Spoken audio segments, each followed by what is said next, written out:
अस्सलाम वालेकुम, मेरी आवाज आ रही है जी सबको?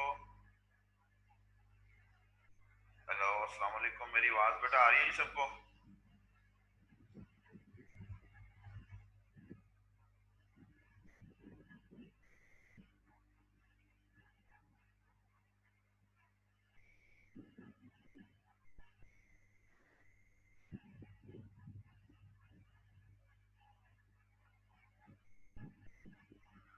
जी बेटा, होप्स हो कि आप लोग ठीक होंगे इंशाल्लाह ताला।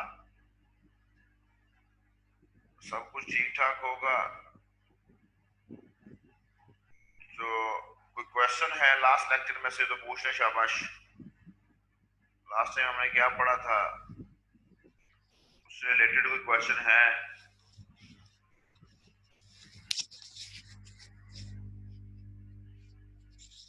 तो शाबाश पूछ लें, ताकि जो आज स्टूडेंट्स हैं वो आहिस्ता आहिस्ता ज्वाइन कर लें और देन फिर हम लोग नेक्स्ट मूव करते हैं। लास्ट टाइम हम लोगों ने प्रायोरिटी स्केजुलिंग के बारे में डिस्कस किया था जी। जी शाहजेब, शुक्र अल्लाह का, मैं भी ठीक हूँ अल्हम्दुलिल्लाह। तो अल्लाह ताला का इतना शुक्र है जी, जितने वो खुद बड़े हैं, जितनी उनकी जात बड़ी है। होप्स हो गया आप सब लोग भी ठीक होंगे जी। तो प्रायोरिटी स्केजुलिंग के अंदर हम लोगों ने एक प्रॉब्लम डिस्कस किया था, याद होगा आपको, जिसको स्टारवेशन कहते हैं। हमने कहा था हो सकता है कि कुछ प्रोसेसेस जो हैं वो ऐसे आते जा रहे हैं जिनकी प्रायोरिटी हाई है, लेकिन जिनकी प्रायोरिटी थोड़ी सी लो है वो वेट करते जा रहे हैं। ठीक है, वो इतना उनका वेट बढ़ता जा रहा है, इतना वेट बढ़ता जा रहा है, यूं लग रहा है जैसे वो कभी एग्जीक्यूट होंगे ही नहीं। ठीक, जैसे वो कभी एग्जीक्यूट होंगे ही नहीं। जैसा कि यहाँ पर अगर आप लोग देखेंगे, आपको स्क्रीन पे भी नजर आ रहा है कि प्रायोरिटी शेड्यूलिंग के अंदर जो प्रॉब्लम लिखा हुआ that is starvation. That is starvation. अब स्टारवेशन क्या है? वो कहता है जी स्टारवेशन है लो प्रायोरिटी प्रोसेसेस में नेवर एग्जीक्यूट। में का मतलब यही होता है हो भी सकते हैं और नहीं भी हो सकते हैं।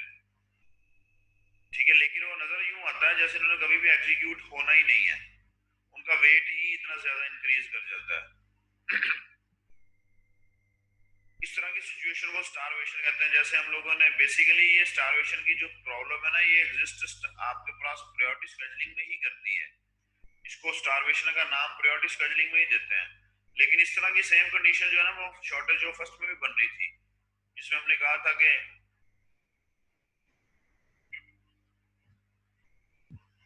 जिसमें हमने बोला था कि शॉर्टेस्ट बस टाइम वाले प्रोसेस एग्जीक्यूट होते जा रहे हैं, और अगर किसी का बस टाइम थोड़ा सा बड़ा है वो बेचारा वेट करता जाता है। तो स्टारवेशन के प्रॉब्लम को दूर करने के लिए, स्टारवेशन के प्रॉब्लम को खत्म करने के लिए हमारे पास जो सोल्यूशन प्रोवाइड किया गया, जो सोल्यूशन दिया गया, that was ageing. AGING। Ageing जो है ये कॉन्सेप्ट है, जो कि जो वर्ड जो है ये एक एज से, उम्र, एज, AGE, एज से डिफाइन किया गया है। और एजिंग से मुराद ये है कि आप लोगों के पास कुछ टाइम के बाद, कुछ टाइम पीरियड के बाद जो प्रोसेसेस जिनकी प्रायोरिटी बहुत लो होती है, होते तो सारे ही हैं, लेकिन अंडरस्टैंडिंग के लिए हम लोग इसको जरा इसलिए कह रहे हैं कि जिनकी प्रायोरिटी थोड़ी लो होती है, कुछ टाइम पीरियड के बाद ऑटोमेटिकली उनकी प्रायोरिटी जो है वो 1 यूनिट इंक्रीज कर जाती है। मतलब कि after 15 minute, each 15 minutes, after each 15 minutes उसकी प्रायोरिटी 1 यूनिट हाई हो जाएगी। फॉर एग्जाम्पल, अगर कोई प्रोसेस है उसकी प्रायोरिटी जो है वो 10 है, तो क्या होगा? आफ्टर 15 मिनट्स उसकी प्रायोरिटी 9 हो जाएगी, आफ्टर 15 मिनट्स उसकी प्रायोरिटी 8 हो जाएगी, आफ्टर सब 15 मिनट्स उसकी प्रायोरिटी 7 हो जाएगी, आफ्टर 15 मिनट्स उसकी प्रायोरिटी 6 हो जाएगी। तो हर 15 मिनट के बाद जो है उसकी प्रायोरिटी जो है ना वो इंक्रीज करती जाएगी, तो उसकी प्रायोरिटी हाई होती जाएगी। ठीक है जी, इस प्रोसेस को एजिंग कहते हैं। ये देखिए उसके साथ लिखा हुआ है एज टाइम प्रोग्रेसेस। इसका मतलब है कि जैसे जैसे टाइम बढ़ता जाता है, जैसे जैसे टाइम प्रोग्रेस करता जाता है, जैसे जैसे टाइम गुजरता जाता है, increase the priority of the process, process की जो प्रायोरिटी है वो इंक्रीज करती जाती है। मींस के एक यूनिट हाई होती जाएगी, जितने भी प्रोसेस उसके अंदर पड़े होंगे, मेमोरी में पड़े हैं सबकी, ये नहीं है कि सिर्फ एक की, नहीं सबकी। As time progresses increase the priority of the process, तो प्रोसेस की प्रायोरिटी जो है वो 1 यूनिट हाई होती जाएगी। होप्स हो कि आप लोगों ने इसको फॉलो कर लिया। एजिंग को क्या, जैसे हमारा टाइम गुजरता जाता है, हर साल के बाद जो है एज हमारी बढ़ती जाती है, एज बढ़ती जाती है ना, हमारा टाइम कम होता जाता है, जिंदगी के अंदर टाइम जो है वो कम रह जाता है, 1 साल कम रह जाता है। ठीक इसी तरह इसके इसी इसी कंसेप्ट को फॉलो करते हुए एजिंग का कंसेप्ट जो है ना उसको इंट्रोड्यूस करवाया गया था कि हमारे पास जो है क्या कहते हैं, टाइम गुजरता जाएगा, प्रोसेस की प्रायोरिटी जो है वो इंक्रीज करती जाएगी। ठीक है जी बेटा, तो ये प्रॉब्लम था स्टारवेशन का, जिसको हम लोगों ने पहले भी डिस्कस किया था। नेक्स्ट मूव करते हैं। नेक्स्ट हम लोगों ने इसके बारे में, इसके एग्जांपल को डिस्कस किया था।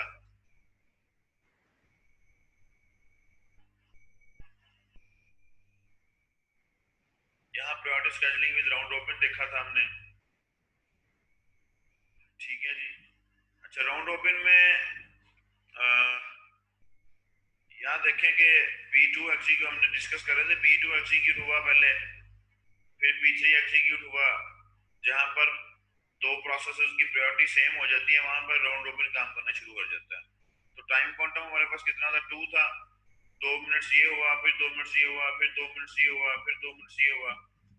अब P2 आप लोगों के पास जो है वो फिर 2 मिनट्स हुआ, 1 मिनट हुआ, क्योंकि इसका फर्स्ट टाइम 5 था। 2 मिनट्स यहाँ एग्जीक्यूट हुआ, 2 मिनट्स यहाँ एग्जीक्यूट हुआ, 1 मिनट यहाँ एग्जीक्यूट हुआ। अब यहाँ पर 4 मिनट्स क्यों एग्जीक्यूट हुए, 4 मिनट्स एग्जीक्यूट क्यों है, इसलिए हुए क्योंकि 2 यहाँ पर हुआ, ठीक है जी, 3 यहाँ पर हुआ, फिर 2 हुआ, फिर 3 हुआ, फिर 2 हुआ, और फिर यहाँ पर आप लोगों के पास जो है P3 का जो प्रोसेस है वो 4 मिनट्स क्यों एग्जीक्यूट हुआ है,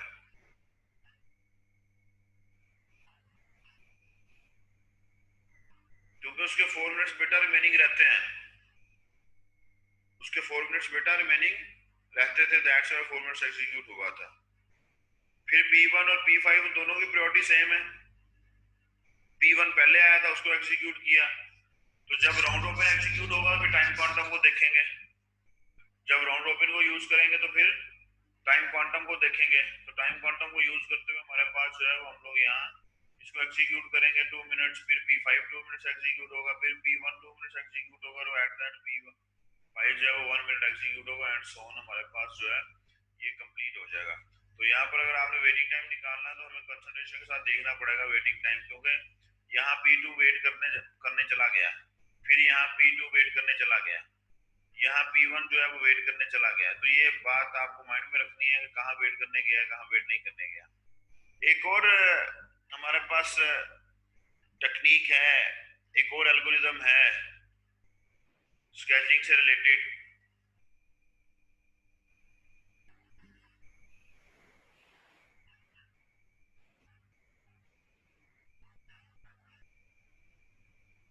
जिसका नाम है जी multi level queue. Multi level queue उसके नाम से क्लियर है कि यहाँ हमारे पास जो है ना वो मल्टीपल क्यूज बनने हैं, नंबर ऑफ क्यूज बनाए जाएंगे, मल्टीपल क्यूज बनेंगे और नंबर ऑफ क्यूज बनेंगे। लेकिन वो जो क्यूज बनेंगे ना वो किस बेस पर बनेंगे, वो प्रोसेस की टाइप पर बन सकते हैं, वो मेमोरी की साइज पर बन सकते हैं। मींस कि आप ऐसा कह लें कि रेडी क्यू को नंबर ऑफ क्यूज में डिवाइड किया जाता है। मल्टी लेवल क्यू के अंदर रेडी क्यू को रेडी क्यू को मल्टीपल क्यूज में डिवाइड कर दिया जाएगा। ये अब नए क्यूज तो नहीं बनाए जाएंगे, नए क्यूज कहां से लेके आने हैं, रेडी क्यू को डिवाइड किया जाएगा इनटू मल्टीपल क्यूज। तो लेवल्स डिफाइन कर दिए जाएंगे क्यूज के, और जो क्यू सबसे ऊपर होगा उसकी प्रायोरिटी सबसे ज्यादा हाई होगी, जो क्यू नीचे होगा उसकी प्रायोरिटी सबसे ज्यादा लो होगी। ठीक है जी। तो कहते हैं कि जो प्रोसेसेस ज्यादा टाइम आप लोगों के पास सीपीयू पे गुजारते हैं, ठीक है, उनको लो प्रायोरिटी दे दी जाती है। और जो प्रोसेस इंटरेक्टिव होते हैं, इंटरेक्टिव से मुराद जिन्होंने इनपुट आउटपुट वगैरह लेनी है, उनको हम लोग हाई प्रायोरिटी दे देते हैं। इसकी एग्जांपल आगे दी होगी उसने, डायग्राम उसकी यहाँ पर अपन आपको नजर आ रही होगी, हमें भी नजर आएगी, हम लोग अभी देखते हैं है या नहीं है। तो इन सिंपल हमारे पास क्या किया जाता है कि प्रोसेसेस की बेस के ऊपर प्रोसेस की टाइप को देखते हुए आप लोगों के पास रेडी क्यू को डिवाइड कर दिया जाता है इनटू मल्टीपल क्यूज, और मल्टीपल क्यूज के डिफरेंट लेवल बना दिए जाते हैं। और जो लेवल बनाए जाते हैं, जो सबसे टॉप पे हमारे पास क्यू होता है उसकी प्रायोरिटी सबसे ज्यादा हाई होती है। ये लें, सबसे ऊपर हमारे पास जो हाईएस्ट प्रायोरिटी है जिस क्यू की, उसके अंदर रियल टाइम प्रोसेसेस आते हैं। और डेफिनेटली हम लोग जानते हैं रियल टाइम प्रोसेस वो होते हैं जो रन टाइम पे जिनको एग्जीक्यूट करना होता है फौरन से। तो जो सबसे टॉप पे क्यू है उसके अंदर रियल टाइम प्रोसेसेस हैं, उसकी प्रायोरिटी सबसे ज्यादा हाई है। जो सेकंड नंबर पे आप लोगों के पास क्यू है, इसके अंदर सिस्टम प्रोसेसेस आ जाते हैं। सिस्टम प्रोसेसेस आते हैं ना हमारे पास जो बैकएंड पे रन हो रहे होते हैं, अगर हम लोग टास्क मैनेजर को ओपन करें तो हमें नजर भी आ जाते हैं कि लिस्ट ऑफ सिस्टम प्रोसेसेस वहां एग्जिस्ट करते हैं। सिस्टम प्रोसेसेस के बाद हमारे पास इंटरेक्टिव प्रोसेसेस आ जाते हैं। इंटरेक्टिव प्रोसेसेस बेटा कहते हैं फोरग्राउंड प्रोसेसेस को। फोरग्राउंड प्रोसेसेस जो के सामने नजर आ रहे होते हैं, जिसका इंटरफेस हमारे सामने है और हम लोग उनके साथ काम कर रहे हैं, ठीक है जी। और इनपुट आउटपुट जैसे लेनी है, जिसके साथ हम लोग जिस थ्रू इनपुट आउटपुट लेते हैं, इनपुट आउटपुट तो हमारे इंटरफेस के थ्रू ही हो रही होती है ना। बैकएंड पे तो बाकी सारे प्रोसेस चल रहे होते हैं, उनको बैकग्राउंड प्रोसेस कहते हैं। जैसे आपके बैच प्रोसेसेस हैं, ये बैकग्राउंड प्रोसेसेस हैं, ठीक है जी। इंटरेक्टिव प्रोसेस में, इंटरेक्टिव प्रोसेस वो होते हैं, those process are doing some sort of interaction with the user. Those processes जो के इनपुट आउटपुट के साथ इंटरेक्शन कर रहे हैं उनको इंटरेक्टिव प्रोसेसेस बोला जाता है। तो इनको फोरग्राउंड प्रोसेस भी बोला जाता है इंटरेक्टिव प्रोसेसेस को, FOREGROUND। इसी तरह हमारे पास बैच प्रोसेसेस हैं। बैच प्रोसेसेस हमारे पास जिनको बैकग्राउंड प्रोसेसेस बोला जाता है। तो बैकग्राउंड प्रोसेसेस को एग्जीक्यूट किया जाता है हमारे पास। फिर होता क्या है, प्रोसेसेस जो है वो असाइन होते हैं क्यूज को। क्यूज को असाइन होने के बाद आपके प्रोसेसेस अपना काम शुरू कर देते हैं। हर क्यू के अंदर सेपरेट से अपना अपना काम किया जाता है, और फिर प्रोसेसेस जो है वो आहिस्ता आहिस्ता खत्म हो जाते हैं, ठीक है जी। तो हमारे पास जो ये जो क्यूज हैं, ये जो मल्टी लेवल क्यूज बने हुए हैं, हर क्यू के अंदर अपनी कोई प्रायोरिटी टेक्निक जो है वो अपना प्रायोरिटी, अपना प्रायोरिटी टेक्निक कह दिया मैंने, अपना स्केजुलिंग एल्गोरिथम यूज कर रहा होता है। हर क्यू अपना स्केजुलिंग एल्गोरिथम यूज कर रहा होता है। हर क्यू के ऊपर हमारे पास हो सकता है जी, हम लोग कहते हैं जी कि जो फोरग्राउंड प्रोसेस है वो राउंड रॉबिन को यूज करते हैं, और हमारे पास जो बैकग्राउंड प्रोसेस है वो फर्स्ट कम फर्स्ट सर्व की बेस के ऊपर एग्जीक्यूट किए जाते हैं, ठीक है जी।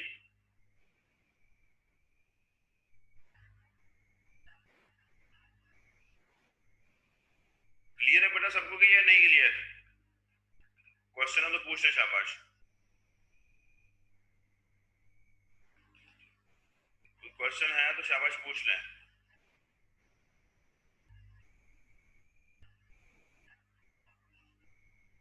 मींस के हमारे पास नंबर ऑफ क्यूज बना दिए जाएंगे रेडी क्यू के, और on the basis of the type of a process वो उस क्यू में रखा जाएगा। तो जितने भी क्यूज बनाए जाएंगे, जो सबसे टॉप पे क्यू होगा उसकी प्रायोरिटी सबसे हाई होगी, जैसा कि यहाँ पर लिखा भी हुआ है हाईएस्ट प्रायोरिटी, ये लिखा हुआ है लोएस्ट प्रायोरिटी।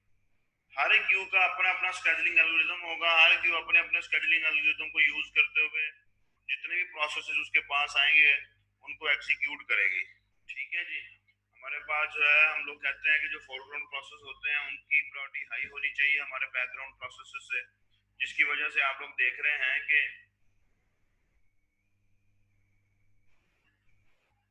हमारे जो इंटरेक्टिव प्रोसेसेस हैं उनका क्यू पहले बनाया गया है आपके बैच प्रोसेसेस से, ठीक है जी। तो बैच प्रोसेसेस हमारे पास जो हैं वो बैकग्राउंड प्रोसेसेस होते हैं,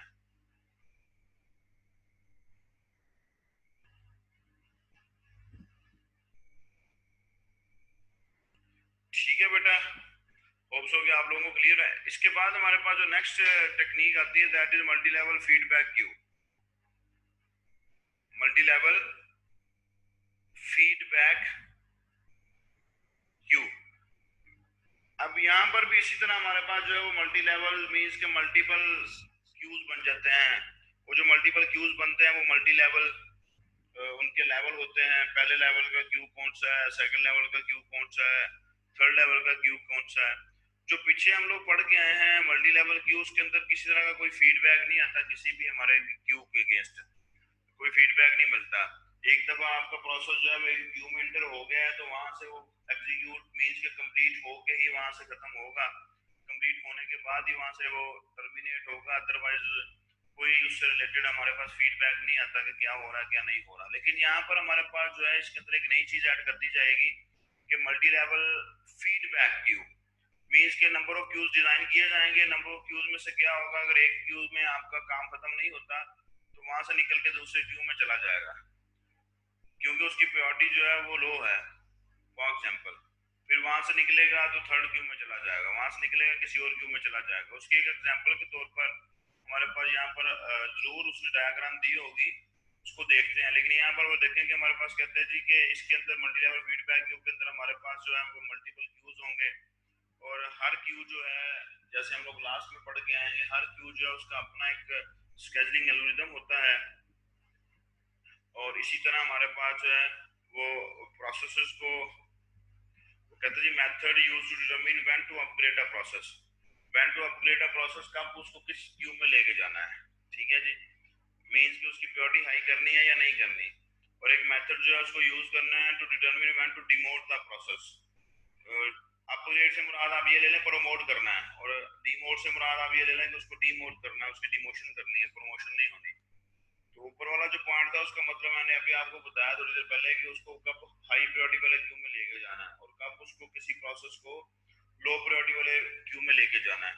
method used to determine which queue a process will enter when that process needs service. एक प्रोसेस जो है बेटा उसको याद रखना है आपने, जब भी एंटर होगा तो पहले क्यू में ही होगा, जब भी एंटर होगा तो वो क्यू जीरो में ही होगा, ठीक है जी। अपना काम वहां पर कंप्लीट करेगा, वहां पर कंप्लीट अगर उसका काम नहीं होगा तो that will be demoted into queue two. वहां पर उसका काम कंप्लीट नहीं होगा तो that will be demoted into queue three. तो यहाँ पर वो आप लोग देखेंगे aging can be implemented using multi level feedback queue, ठीक है। अब इसकी डायग्राम देखते हैं, अगर उसने ड्रा की हुई है ये देखें। अब जो प्रोसेस जो है इस डायग्राम को देखें जो कि आप लोगों को स्क्रीन पे नजर आ रही है। प्रोसेस यहाँ से एंटर होगा। मैंने अभी आपको थोड़ी देर पहले बताया कि कोई भी नया प्रोसेस आना है तो उसने एंटर क्यू जीरो में ही होना है, बेशक हमारे पास 10 क्यूज क्यों ना हो, ठीक है, बेशक आप लोगों के पास 10 क्यूज क्यों ना हो।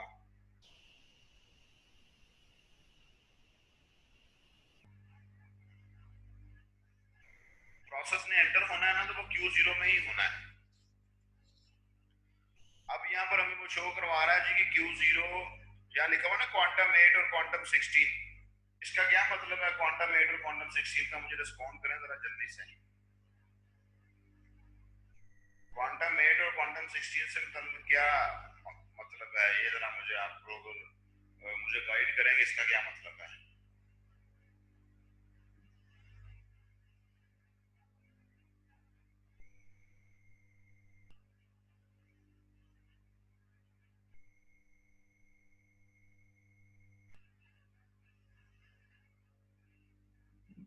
रिस्पॉन्ड करें बेटा, सो गए हैं सब लोग? टाइम क्वांटम तो है, टाइम क्वांटम तो बेटा है राबिया, बेटा टाइम क्वांटम है, उसका मतलब यही है। लेकिन इसका मतलब मुझे क्या समझ आ रहा है, चले ऐसे अभी थोड़ी देर पहले हम लोग डिस्कस करके आए हैं कि हर क्यू के अंदर जो है वो हर क्यू के अंदर अपनी अपनी स्केजुलिंग एल्गोरिथम होता है, अपनी अपनी स्केजुलिंग टेक्निक यूज की जाती है। अब ये जो क्वांटम 8 और क्वांटम 16 किस चीज को रिप्रेजेंट कर रहे हैं?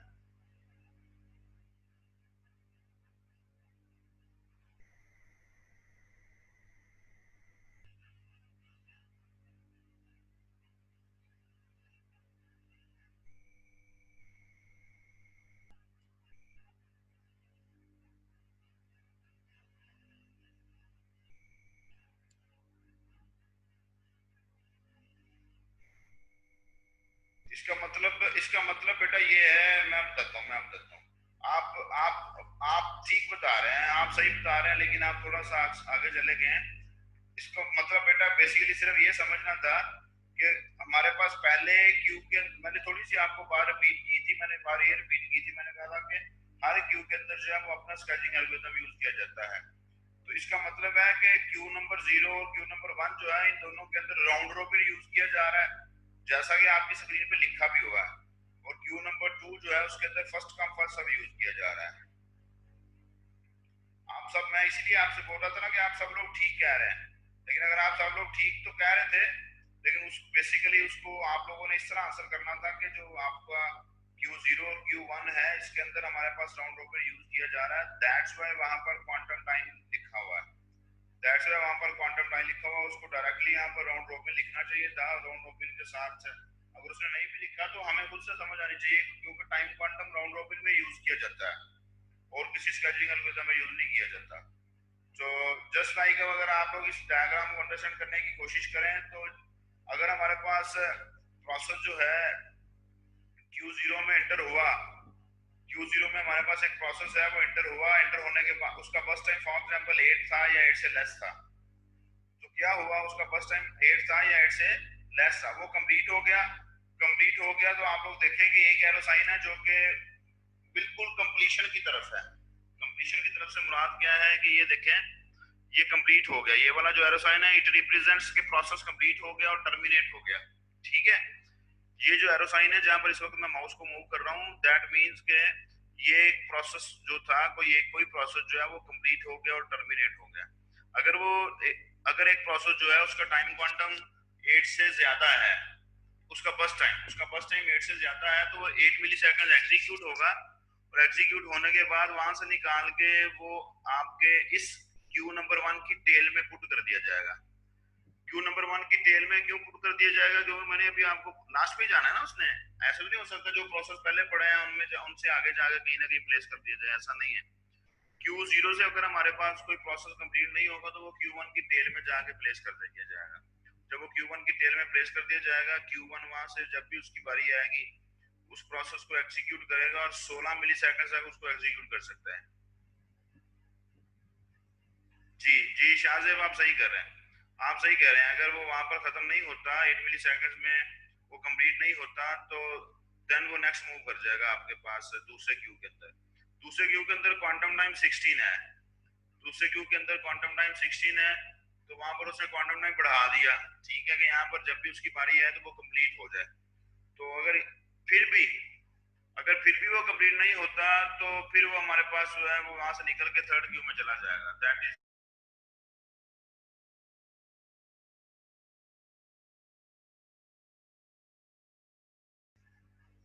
वहां से वो निकलेगा और फिर आपके पास नेक्स्ट क्यू में चला जाएगा, दैट इज Q2। और Q2 में जब वो चला जाएगा वहां जाके फर्स्ट कम फर्स्ट सर्व है। अब उसके बाद कोई आपके पास लेवल कोई क्यू नहीं है, कोई फोर्थ लेवल एग्जिस्ट नहीं करता। अब यहाँ पर जो प्रोसेस एंटर होगा वो कंप्लीट ही होगा, यहाँ से कंप्लीट होगा, यहाँ से खत्म हो जाएगा, टर्मिनेट हो जाएगा। इसको कहते हैं मल्टी लेवल फीडबैक क्यू। इसको क्या कहते हैं जी? Multi level feedback queue. यहाँ पर भी आपके पास जो आप लोगों ने मल्टी लेवल क्यू पढ़ा है, मल्टी लेवल क्यू स्केचिंग पढ़ी है, उसकी तरह यहाँ पर भी हमारे पास मल्टीपल क्यूज होते हैं, और मल्टीपल क्यूज के अंदर प्रोसेसेस को रखा जाता है। और वहां पर यह था कि प्रोसेसेस की टाइप के ऊपर हमारे पास जो है वो प्रोसेस को प्लेस किया जाता है। आप लोग अगर यहाँ देखें, यहाँ पर हमारे पास प्रोसेस जो है वो यहाँ से एंटर हो रहा है। ठीक है, लेकिन अगर आप लोग यहाँ चले जाएंगे, यहाँ पर प्रोसेस यहाँ से एंटर होता है, हर क्यू के अंदर सेपरेट से प्रोसेस आ रहा है। लेकिन यहाँ पर आपके पास हर क्यू के अंदर सेपरेट से प्रोसेस नहीं आ रहा। यहाँ हमारे पास प्रोसेस Q0 से ही आना है, Q0 में ही एंटर होना है। ठीक है, लेकिन एंड वो Q0 में भी हो सकता है, Q1 में भी हो सकता है, Q2 में भी हो सकता है।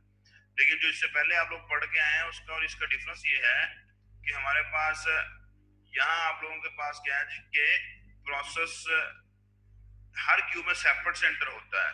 अगर रियल टाइम प्रोसेसेस का प्रोसेस है तो वो ये है इस क्यू में डायरेक्ट जाएगा। अगर इससे रिलेटेड प्रोसेस है तो डायरेक्टली इसी क्यू में एंटर होगा, अगर इससे रिलेटेड प्रोसेस है तो डायरेक्टली इसी क्यू में एंटर होगा, और इन्हीं क्यूज के अंदर एंटर होते जाएंगे, अपना काम कंप्लीट करते जाएंगे और टर्मिनेट होते जाएंगे। किसी नेक्स्ट क्यू में जाने की जरूरत नहीं है। और जो सिमिलैरिटी है वो सिमिलैरिटी ये है कि हर क्यू के अपने अपने जो है वो स्केजुलिंग एल्गोरिथम्स हैं। हो सकता है ये प्रायोरिटी को यूज कर रहा हो सकता है ये राउंड रोबिन को यूज कर रहा हो, या फर्स्ट कम फर्स्ट सर्व को यूज कर रहा हो, या शॉर्टकट जो फर्स्ट को यूज कर रहा हो। ठीक है जी। लेकिन ये इनको अरेंज किया गया है वो इनकी प्रायोरिटी की बेस के ऊपर किया गया है, प्रायोरिटी क्यूज की प्रायोरिटी की बेस के ऊपर। ठीक है जी, कि किस क्यू की प्रायोरिटी हाई होनी चाहिए। तो फाइंड हुआ और हमें भी समझ आती है कि रियल टाइम प्रोसेसेस जो है वो सबसे हाई प्रायोरिटी पर होने चाहिए, क्योंकि उनको फौरन से एग्जीक्यूट करना होता है। That's why real time processes का जो क्यू है उसको सबसे टॉप पे रखा गया है, और हमारे पास जो सिस्टम प्रोसेसेस का क्यू है उसको उसके बाद रखा गया। हमारे पास इंटरेक्टिव प्रोसेसेस हैं, सिस्टम प्रोसेस और इंटरेक्टिव प्रोसेस। यहाँ पर 4 है ना, तो आपकी बुक के अंदर उसने 5 क्यूज दिखा है। अगर मैं आप लोगों को दिखा सकूं तो मैं आपको दिखाता हूँ।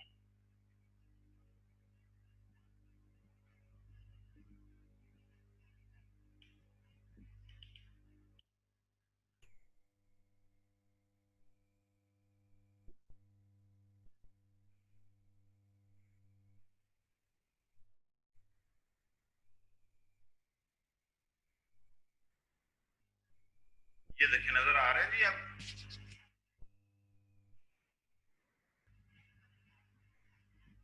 एग्जाम्पल दिए ना उसने, तो एग्जाम्पल में आप लोग जो है वो इसको किसी भी तरह प्लेस कर सकते हैं। लेकिन जब आप प्लेस करने जाएंगे, जब आप मल्टी लेवल क्यूज डिफाइन करने जाएंगे, तो आप लोगों को ये खुद सोचना पड़ेगा कि कौन से प्रोसेस हैं जिनकी प्रायोरिटी हाई होनी चाहिए। तो यहाँ देख रहे हैं आप लोगों को नजर आ रहे हैं, यहाँ पर उसने 5 क्यूज बनाए हुए हैं आपकी बुक के अंदर। सिस्टम प्रोसेसेस को सबसे टॉप पे रखा। ठीक है। और वो जो एग्जांपल थी जो हमें स्लाइड्स में नजर आ रही थी, उसके अंदर उसने रियल टाइम प्रोसेसेस को टॉप में रखा हुआ था, फिर सिस्टम प्रोसेसेस आ रहे थे। यहाँ पर अब रियल टाइम प्रोसेस उसने लिखे नहीं है। अगर यहाँ पर वो रियल टाइम प्रोसेस लिखता तो डेफिनेटली उनको वो टॉप पे रखता, सिस्टम प्रोसेस से पहले ही लिखता उसको भी। ठीक है। तो सिस्टम प्रोसेसेस हैं, उसके बाद उसने इंटरेक्टिव प्रोसेस दे दिए, इंटरेक्टिव एडिटिंग प्रोसेस दे दिए, देन बैच प्रोसेस दे दिए जिनको वो फोरग्राउंड प्रोसेस बैकग्राउंड प्रोसेस कहता है, और at the end student process दे दिए। ठीक है जी। तो ये आपकी थिंकिंग है, आपकी सोच है। अब आपको इतना एक्सपीरियंस हो जाना चाहिए, आपको पता चल जाना चाहिए कि कौन सा प्रोसेस जो है वो उसकी प्रायोरिटी हाई है और कौन सी प्रोसेस की प्रायोरिटी लो है। उस बेस के ऊपर आप लोग इनको क्यूज के अंदर मैनेज कर सकते हैं। और लेकिन इसमें और मल्टी लेवल फीडबैक क्यू में डिफरेंस ये है कि यहाँ पर हर क्यू सेपरेट से उसके अंदर प्रोसेस रखा जाता है, वो कंप्लीट होने के बाद एंड हो जाता है। लेकिन ऑन द अदर हैंड हमारे पास जो मल्टी लेवल फीडबैक क्यू है उसके अंदर प्रोसेस जो है वो क्यू जीरो में ही जाना है, सबसे टॉप लेवल वाला जो क्यू है उसमें ही जाना है। वहां से कंप्लीट हो जाता है तो ठीक है, कंप्लीट नहीं होता तो then that process will be placed in the tail of the queue one. ठीक है, at the tail of the queue one, at the tail of the queue one. तो क्यू वन से 16 मिली सेकेंड एग्जीक्यूट होगा, तो वहां से अगर complete हो जाता है तो वेल एंड गुड, अगर नहीं कंप्लीट होता then will be moved, will be demoted, will be demoted towards queue two. तो क्यू टू से वो एग्जीक्यूट होगा और वहां से फिर वो कंप्लीट होके टर्मिनेट कर जाएगा। ठीक है बेटा, क्लियर है सबको? तो वापस स्लाइड्स में चलते हैं, कोई क्वेश्चन है तो पूछना, शाबाश। अभी आपका चैप्टर जो है वो खत्म हो गया है, चैप्टर नंबर 5, जो इसको उसने 5A का नाम दिया हुआ था।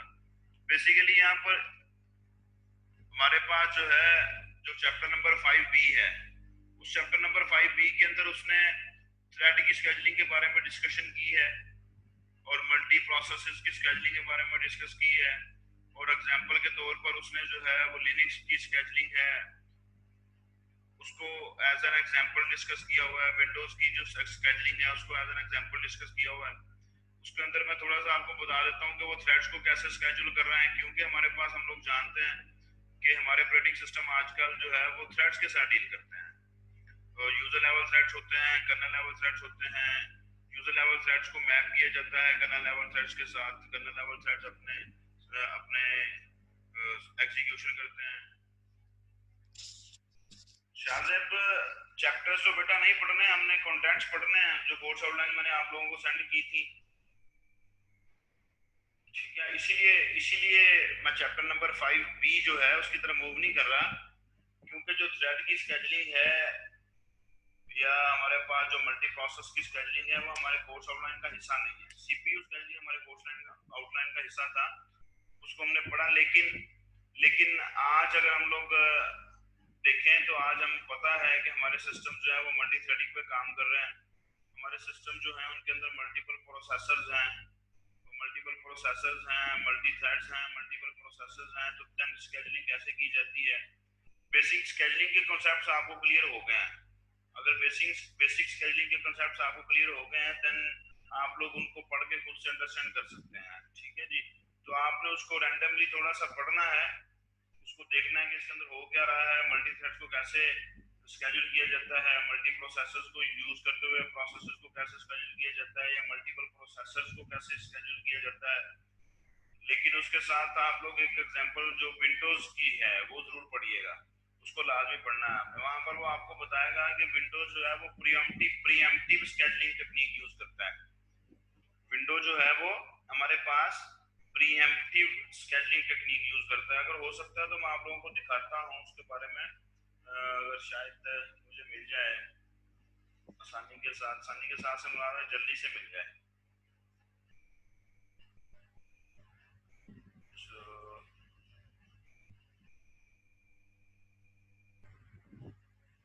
मैं आपको दिखाने की बेटा कोशिश करता हूँ।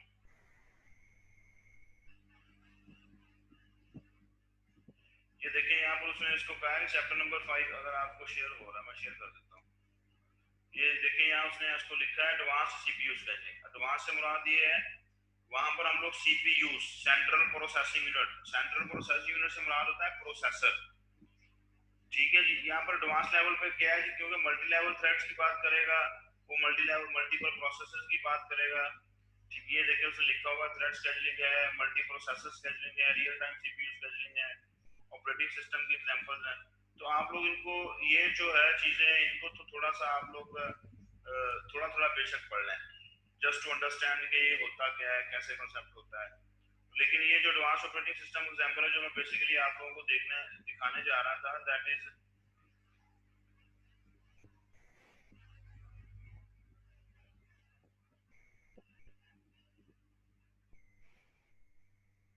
ये देखें, Windows uses priority based pre-emptive scheduling. ये मैंने आपको बताया थोड़ी देर पहले।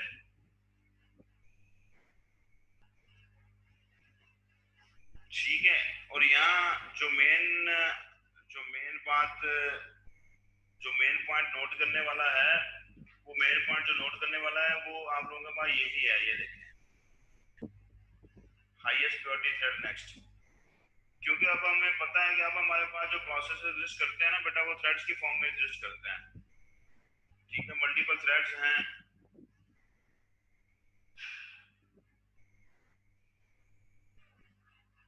किसी भी प्रोसेस के अगेंस्ट हमारे पास जो है वो मल्टीपल थ्रेड्स हैं। देखें, एक प्रोसेस जो है उसके अंडर हमारे पास मल्टीपल थ्रेड्स एग्जिस्ट करते हैं। तो हायरार्की को ये समझना है कि पहले तो प्रोसेस के अकॉर्डिंगली स्केड्यूलिंग होनी है कि कौन सा प्रोसेस का एग्जीक्यूट हो रहा है। अब उस प्रोसेस के अंडर हमारे पास मल्टीपल थ्रेड्स हैं। हम ये पढ़ते हैं बार बार कि एक थ्रेड जो है वो एक प्रोसेसर के ऊपर है, दूसरा थ्रेड जो है किसी दूसरे प्रोसेसर के ऊपर है, तीसरा थ्रेड जो है तीसरे प्रोसेसर के ऊपर है। तो अब प्रायोरिटी, यहाँ पर प्रायोरिटी से मुराद ये है कि कौन सा थ्रेड जो है उसको एग्जीक्यूट करना है। उस थ्रेड को एग्जीक्यूट करना है, डेफिनेटली इसकी प्रायोरिटी हाई होगी, क्योंकि अभी हम लोगों ने देखा है, हमने लिखा हुआ यहाँ पढ़ा है कि विंडोज जो है वो प्रायोरिटी बेस्ड प्रीएम्प्टिव स्केड्यूलिंग को यूज करती है। ठीक है जी, डिस्पैचर और स्केड्यूलर के बारे में हम लोग जानते हैं, हमारे पास प्रायोरिटी को हम लोग जानते हैं। तो जब आप लोग इनको पढ़ेंगे तो आप लोगों को होप्स हो कि इसकी समझ आ जाएगी, इसमें कोई कंफ्यूजन वाली बात नहीं है जी। कोई क्वेश्चन है बेटा तो पूछें, शाबाश जी। साशपीक बेटा, आपको कोई क्वेश्चन? बुले साहब, सूरा सलीम। तो नेक्स्ट क्लास में हम लोग फिर जो हमारे पास ये स्केलिंग एल्गोरिथम से रिलेटेड जो प्रोजेक्ट है जो कि यूजिंग C++ आप लोगों ने करना है, उसके बारे में आप लोगों ने हम लोग डिटेल से डिस्कस करेंगे, मुझे याद करवा दीजिएगा, ये ना हो कि हम लोग नेक्स्ट टॉपिक की तरफ मूव कर जाएं। ठीक है, आपने बस मुझे याद करवा देना है। अपना ख्याल रखिएगा इंशाल्लाह बेटा, अपने पेरेंट्स का ख्याल भी रखिएगा। अल्लाह ताला आपका हामी नासिर हो। अल्लाह हाफ़िज़।